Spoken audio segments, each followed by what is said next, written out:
Hey, welcome back to the We Don't Play podcast. Right now, it's about to be crazy. I'm about to call somebody in Nigeria. So you guys better stay tuned. There's so much that we're going to learn about him. His name is Kunmi, and he's going to talk a lot about the game development and esports ecosystem in Nigeria. So you guys got to prepare for this one. It's not going to be our regular kind of talk. So stay tuned because it's a lot of information that you probably haven't heard before. So you need to stay tuned and watch this happen. So everybody stay tuned. We're about to call him. Oh, he said missed it. So we're about to try again. Here we go. Hello? Hey, how are you? Good. Good to hear from you. Yeah. What time is it over there right now? 3:08 p.m. Oh, okay. It's 6:08. Sorry, 9:08 a.m. here. Okay. Yes, sir. My name is Favor, first of all, and I just wanted to welcome you to the podcast interview. I reached out to you on LinkedIn because we've spoken before, and I was very intrigued by the post that you posted on LinkedIn. So I have a couple of questions, but before we get there, I wanted to see how you can introduce yourself, let people know who you are, and from there we can, take it off from there. Okay, so my name is Adenipebi Shola Kunmi. Adenipebi. I am the CEO of Game Evolution Partners in Nigeria. Game Evolution Partners have been in existence since 2007. We have been doing esports tournaments since then. We have a track record of over 50 tournaments.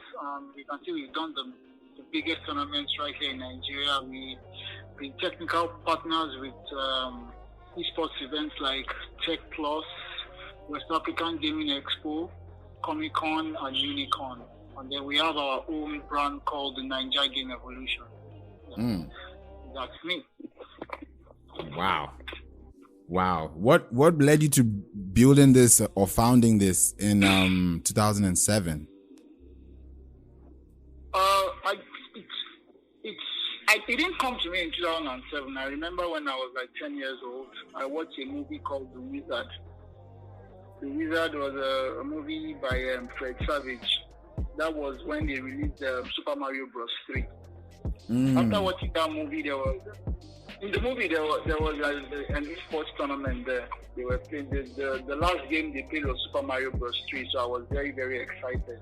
And I think after that, I got my first Sega Mega Drive, and then my Nintendo came. From there, I started playing games, and the movie never left my head. So anytime I'm talking to people, I'm always like, oh, I'm going to do a very big gaming competition in the future. I'm going to be doing that. It was like I was joking then, and then I took it so serious. And immediately I left school in 2005 when I finished university. I went to Katsina State for NYSC. So when I got back in 2006, I just registered the company called Tide Boy Entertainment, and then we kicked off immediately. Wow. Did you have any investors, people that would help you carry on the vision, or you already had it when you were 10 years old and you knew what you wanted to do? Okay, I had no investors. I think it was just passion. I didn't know what I was getting into, so I thought it was going to be something easy, and I get people to buy tickets, and I'll make money off buying the tickets. Nah, it didn't work that way. I think the first investor I had, which was by force, was my dad.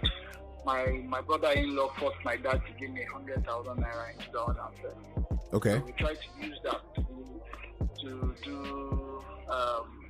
an event, which eventually failed because we had a partnership with a TV station called 9G.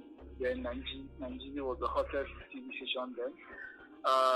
They were supposed to help us with the media publicity.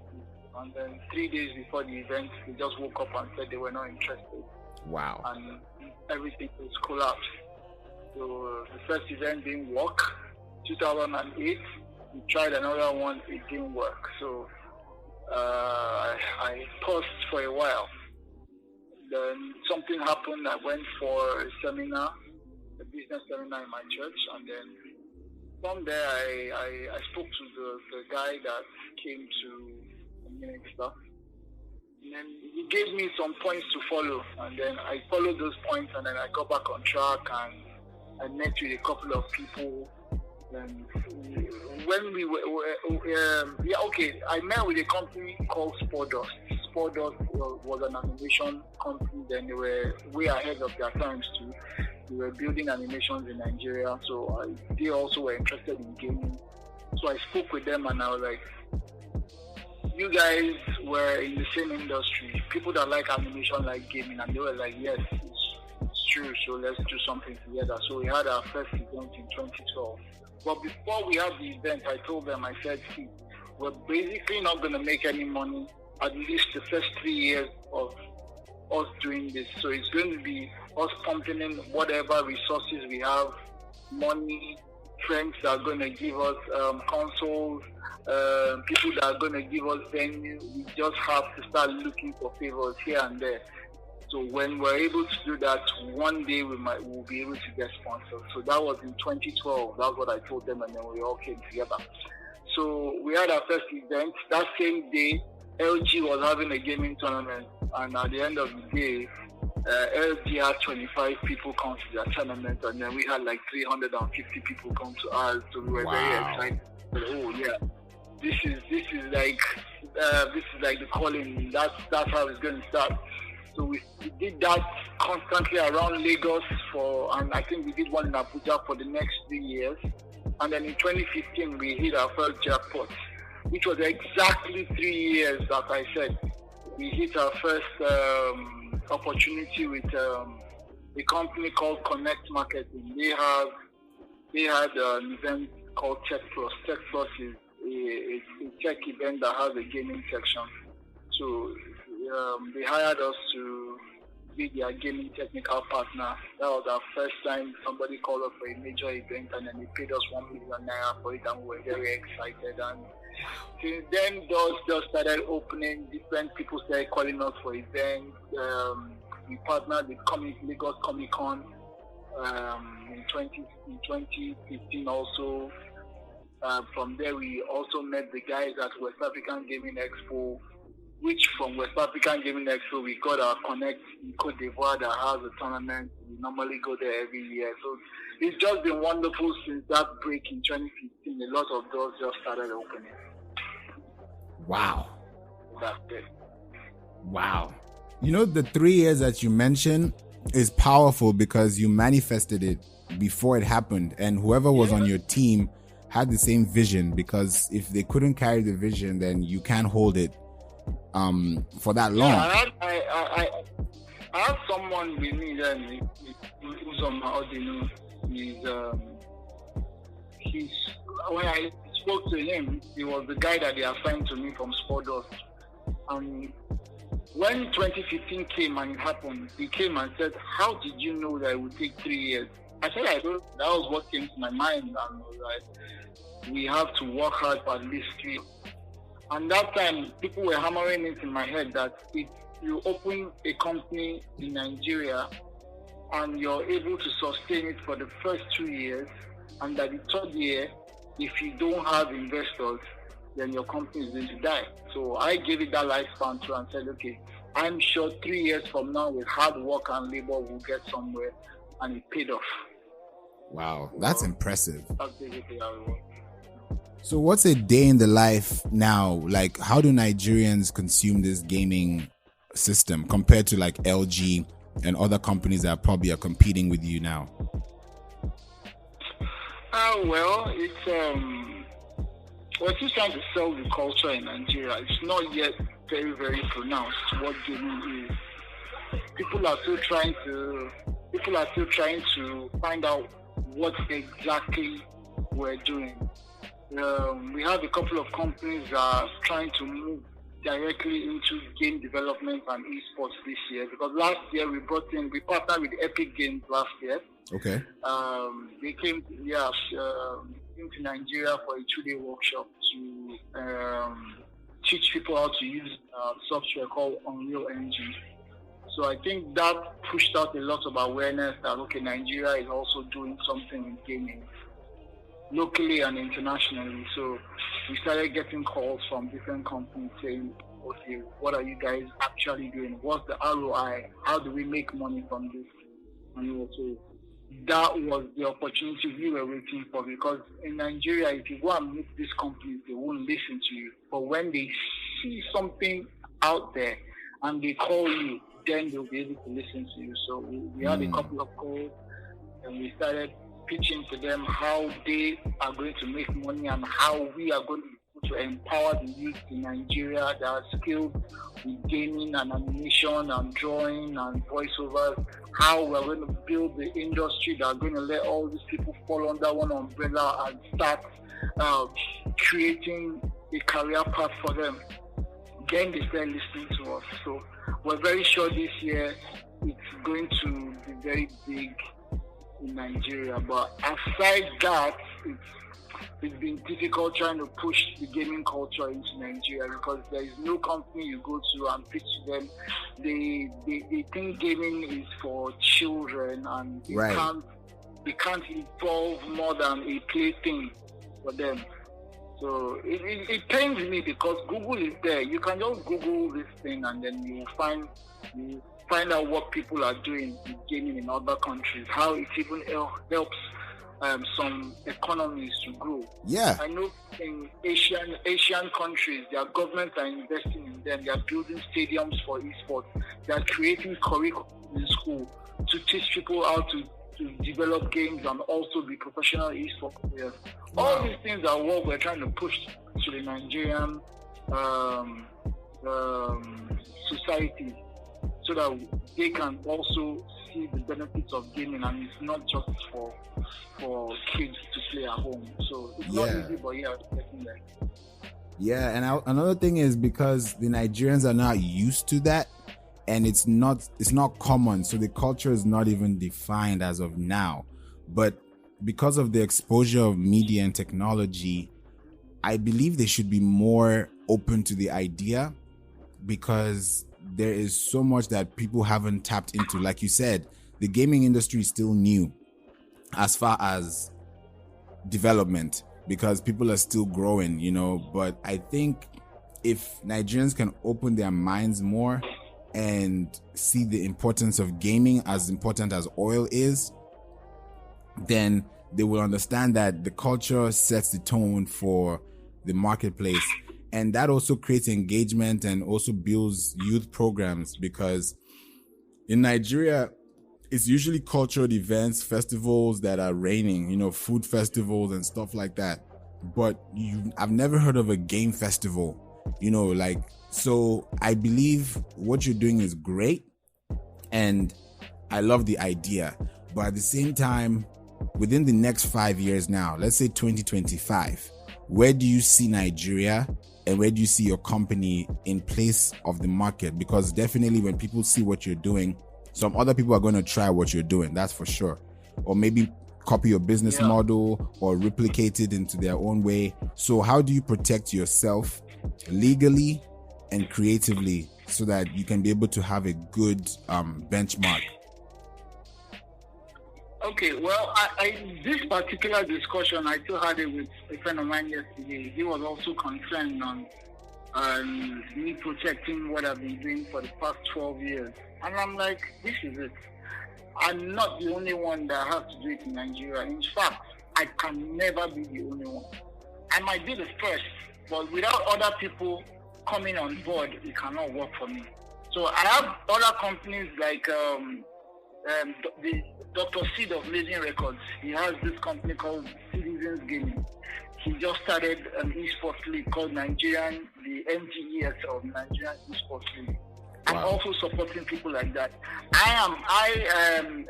There is another community called Gamers Republic. They are also doing mobile gaming tournaments. We have people in Abuja, Allianz Gaming. We have people in Ilorin, ton of gamers. All those people, what we're doing is we are helping each other achieve our goals together. Because if I stand alone, say I'm the only one that wants to do this, I'm definitely going to fail because I'm just going to me shouting.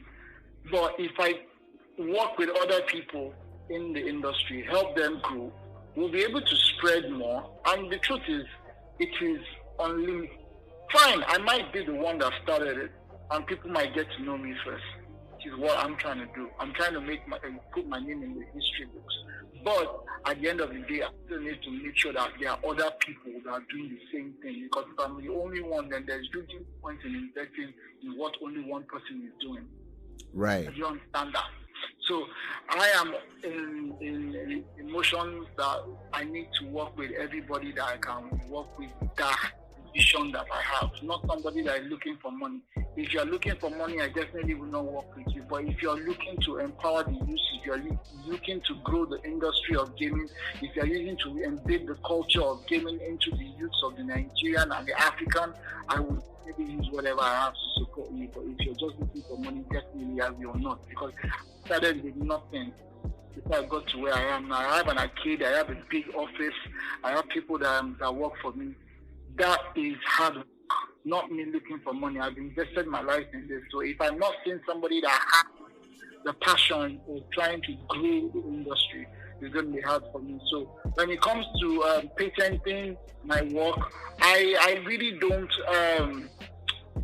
think it's necessary. What I do is I share my ideas with anybody that wants to share, that wants to go into it. If they can do it and I can't, it's not a problem. If I can do it, let me do it. We have an esports lawyer in Nigeria now. His name is Stevie Ojo. He's basically the only one doing esports law. And that is because we are here. So that is showing that what we are doing is already affecting other sectors in Nigeria. Yeah. The guy doesn't want to go into any other law apart from esports. He said that is the only thing he wants to do. And he advises us on everything we do. So with all these people coming on board, imagine how far Dr. Sid can use his fame to push esports. Exactly. I'm not going to be trying to I'm not going to be trying to push for him not being able to do it because he's fresh. I have to also support him so that they can see that what I started has already started bringing other people, even people that are not in my genre, have started investing in the gaming world. So for me, anybody that wants to copy me, please feel free, jump on board. I need more people. The sky is the limit. It's too big. We have to be plenty so that a lot of investors can see that what we are doing can bring them a lot of brand awareness and ROI. So yeah, I'm really not bothered about other people coming on board. I'm excited to see people jump on board. Wow. I'm excited to see people jump on this too, because this is something I've not heard about in Nigeria ever. And people that are not in Nigeria don't know what's going on in Nigeria. So this is great information, because last time I was there was when I finished my youth service in 2016, because I served in Lagos. But at the time, I did not see anything like gaming. I maybe it was there, or maybe I wasn't paying attention to it, but I don't see how, like 4 years. It was there a little, but it wasn't pronounced. I think 2016 was the second year of Tech Plus. 2015 was the first Tech Plus, which was the biggest gaming event in Nigeria. So it was still fresh. So you just left to when it was starting. Wow. That's huge. I'm excited because a lot of Nigerians are very creative. They're very design tech savvy, and gaming is one thing that is a company people can use their creative expression to make games that are out of this world, because you don't want to copy, you don't want to copy the developers that are here, in other parts of the world, but you want to give yourself a platform that you can easily compete with anybody else that brings out their own gaming products. And that way, it now creates a revolutionary effect, because now there's more variety and there's more room for growth. Because I know in this 20s, there are going to be new developments, there are going to be new apps, there are going to be new ideas. So if people are open to the culture, then definitely I can see an outburst in anticipation for what is coming. Yeah, definitely. Which is already working, because as you can see, what I posted on LinkedIn was a full 1080p 4K rendered game that can work on PS4, PC, and everything. And it's a Nigerian that made it. We already are pushing Nigerians to really the mobile gaming, Candy Crush, Subway Surfer rubbish they've been doing for a while. Move on to the next stage. There are lots of companies in Nigeria right now. Not really companies. Let me say there are lots of game developers that are scattered around Nigeria, all trying to do something alone. So we're trying to push them all to work together. Do something big that's going to come out of Nigeria. And not just say, okay, I can do it alone, and then what you do doesn't bring the quality that will go global. Right. I don't know if you've heard of this game called Smite. No. Smite is on the mobile and PS4 game, I think. Okay. Yeah. And last year they pushed in 3 new characters, or I think it's 1 and 3, but I noticed 3 that are Nigerians. They put Nigerian gods in their game. Wow. And it stole fire.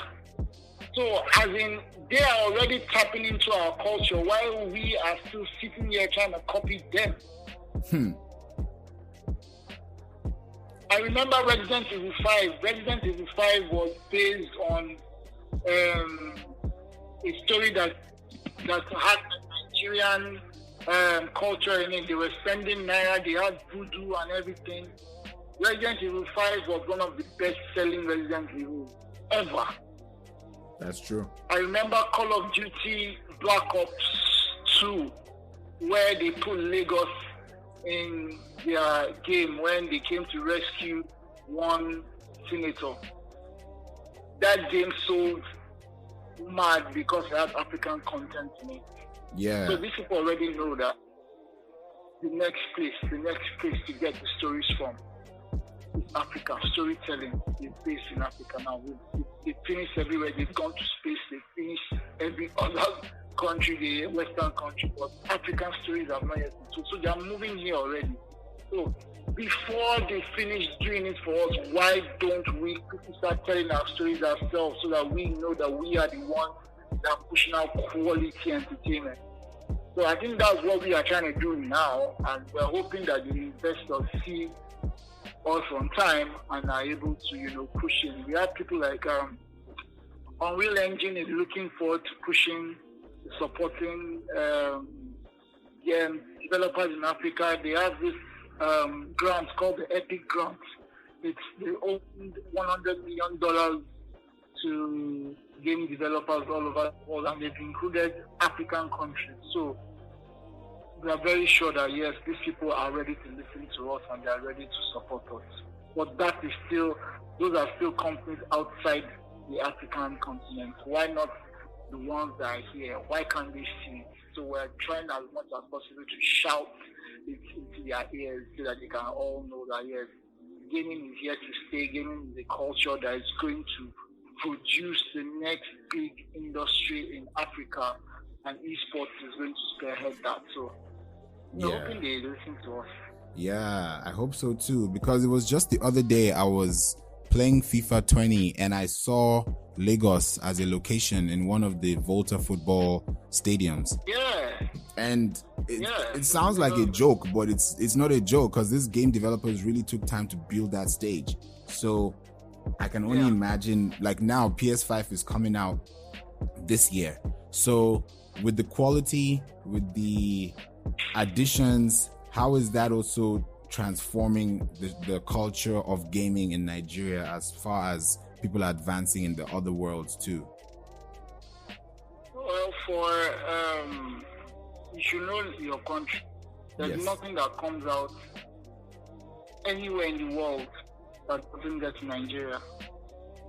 The, be it game, be it automobile, fashion, everything comes to Nigeria. So people are already getting tired and waiting for PS5 to come out. It is really going to affect a lot of things in the game, because I know that I am one of the companies that pushed PS4 in Nigeria, because it was quite expensive for people to move from PS2 to PS3, PS3 to PS4. Most local areas in Nigeria were still playing PS2 as at 3 years ago. Wow. But yes, so what I did in my own location was I removed everything that had to do with PS2 and PS3. I left only PS4 there, and I made it as cheap as they were playing PS2. So they were forced to advance, which I've always been telling, which I have noticed that other arcade centers too have been doing in Nigeria. They have started pushing people into playing the advanced game, because it's difficult spending over 120,000 naira to buy a console. So if they are finding it hard to buy it in their homes, why should we not make it easy for them to play in arcade centers? So we are most likely, when PS5 comes out, we're going to do the same, because yes, it's going to be expensive when it comes out, but we're going to make it almost available to them to play at a cheap price. And we're working with some financial institutions where when the new game comes out, you can get it when it comes out and pay instrumentally for 12 months, which is going to make it easier for the Nigerian gamer to access. Yeah. So all those kind of things are already gearing up for it, which we think will inspire them to move from wherever they are to what's coming out next. So we expect them to also follow the trend immediately the new consoles come out. That's big. That's big. If Nigeria is like the powerhouse of gaining information first, what would you say the other countries around, like Ghana, there's Kenya, there's South Africa, are they still having the same vision as Nigeria is having? Because that could build a world economy, but it has to start somewhere. So have you seen other countries tapping into this idea, or they're still not sure if that's a feasible plan to take on? Yeah. Like if you mention the country like South Africa is big in gaming. We were ahead of them last 2 years ago, but they passed us now. Number one was Egypt. Egypt's revenue in gaming in 2017 was $193 million. In 2018, they did $293 million. Number two was Nigeria. Nigeria made in 2017 $173 million. And then in 2018, we dropped to $122 million. Wow. Which we now got to be number 4. Now, South Africa was 111 and went to $219 million. They are now number 2. The number 3 is Morocco. Number 4 is Nigeria. Now, if you look at this, the only reason Nigeria is number 4 is because we add esports into our economy. South Africa, Morocco, Egypt, they all have their governments investing in esports. So it made it much more popular, not just to game, but to be a professional esports player. When Nigeria is just still doing video games, we have people that are buying video games, but there is esports. So when you combine esports and video games in Nigeria, you will find out that by 2022, or let's say end of 2021, Nigeria will either be number 1 or number 2 if esports is involved. The other countries already have the vision, they are already growing. but Nigeria is yet to catch up. Nigeria is only right now at the video game playing season. By the time we get to game development and esports, we would thrive over any other African country. I am 100% sure of that, because with us not starting esports and game development, we are already cutting out $122 million. So when we have 3 of them under our roof, I'm sure we're going to push number 1, and then we are going to be the powerhouse of gaming and esports in Africa. Yeah, amen to that. That's the goal, because Nigeria is known for so much. We're known for music, we're known for movies, we're known for fashion, and if we're known for gaming, that could attract Asian countries, people that are already doing this 10 times ahead of us, but because they see the zeal, they can be able to tap in, and which will help us elevate our own advancement in technology. Yeah. They all want the numbers, because they know Nigeria is, we're talking 118 million people. It is huge. They know, okay, at least MTN has 60 million subscribers, meaning that we have over 30 million people using smartphones. So trust me, mobile esports is going to grow big in Nigeria next year, because a lot of people are going to have access to buying cheaper mobile phones, and mobile esports is bigger than console esports. So Africa and Nigeria is good. Yeah, mobile esports is bigger than console esports, because you have easy access to mobile phones, and you get to have expensive PCs or expensive consoles. Wow. People like Techno, people like Xiaomi, people like all those other mobile phone companies are already creating mobile phones that are cheap but can do basically everything all the big and high-end phones are doing. So you're going to have a lot of more people buying mobile phones, and a lot of more youths going into mobile esports, because that is the easiest way to enter esports, and that is the easy career path for them. So a year from now, we're going to see a heavy inflow of mobile esports in Nigeria, because that is one thing we're focusing on.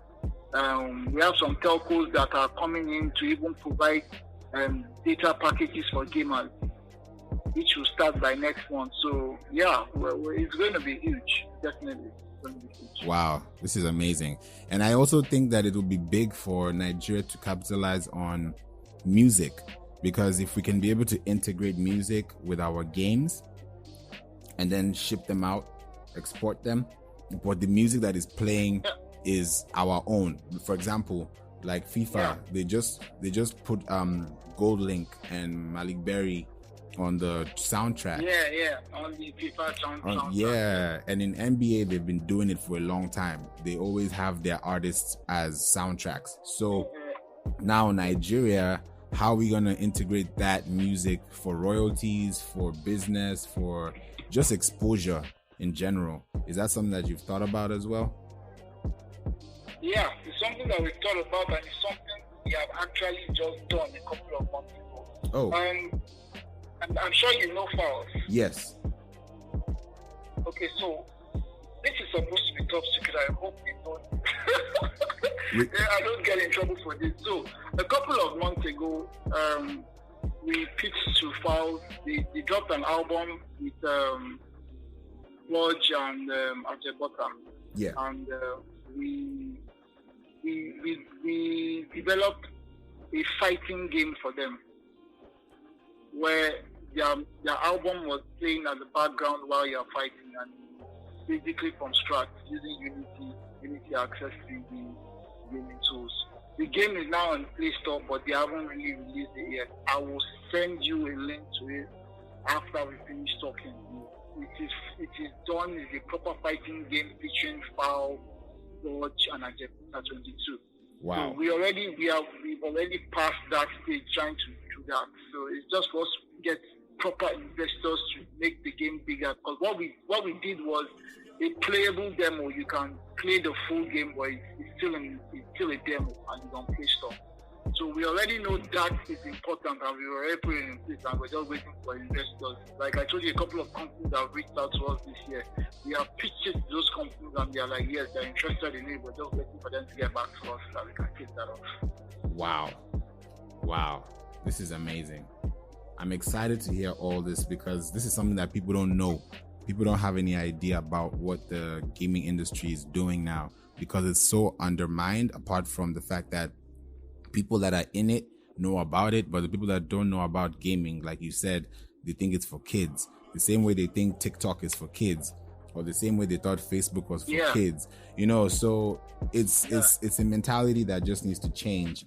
And with the right consistency that you have, integrating fashion, music, even the clothes that they'll be wearing on the games, those things are very elementary, and they're in a way that when people look at, they can be able to identify with their roots and also enjoy the game, and also see the reason why people outside have been always trying to get content from us, because we have so much resource.